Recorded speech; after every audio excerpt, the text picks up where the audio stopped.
Now that you know how to create a form and add questions in your form, it's time to customize your form.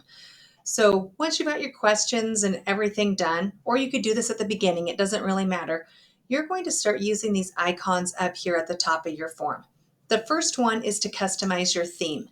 You can choose an image that will be the header of the form that your participants see. You can change the color by a click of a button, and you can change the background color, darker, gray, and it will match your theme color. You can also, let me move my face, change the basic style of font. There's not a whole lot of options, but you do have a couple that you can change the font style within your form. Now, if you want to see what your form will look like, you're going to come to this preview button. When you click the preview button, you see exactly what your participants will see when they open your form. So you can fill it out. And from here, you actually can fill it out and test your form, and it will save your data just like a participant. When you're happy with your form, you can either clear it because you know it works well, or you can go ahead and hit the pencil icon so you can go back into edit mode.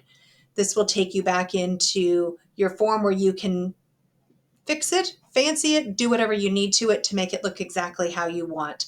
I often use this preview button to make sure it looks and feels how I was hoping it would. So I will actually take a test run of it and make sure it's responding the way I want it to work before I send it out. Finally, not finally, but the next one you have is your settings icon. In here, you can choose to collect email, require users to be within your organization, limit to one response. If you want to use the form over and over again, don't click this button. You can choose to let them edit or see summary charts. If you go into presentation mode, you can have them see a progress bar. You can shuffle the question order.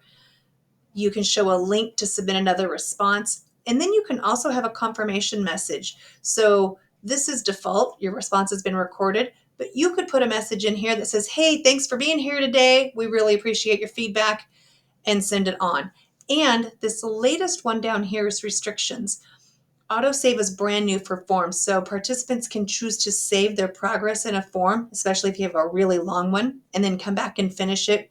I believe it's within 30 days. Not positive on that.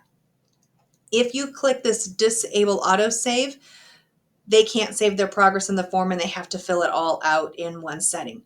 And if you wanted to, you could choose to make this form a quiz, and then you can assign grades and it'll automatically grade it for you. Next, we have the send button. This is how you will get participants your form. Do not come up here to the search bar and copy and send them this link like we do sometimes in Google Docs or slides. If you send them the link up here, you have just given them editing access to your form, which is not what you want to do. So use the purple send button, come in here, decide if you're going to email, send with a link, embed it into a website.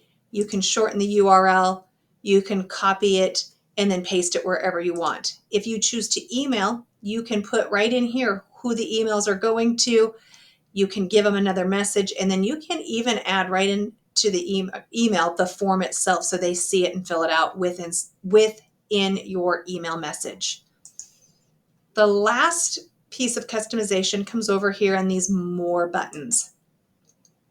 Here's that little handy undo button, which if you noticed as you were going through trying to create questions, if you accidentally deleted something or messed something up, you probably looked for that undo button and didn't find it. It's hidden under the more.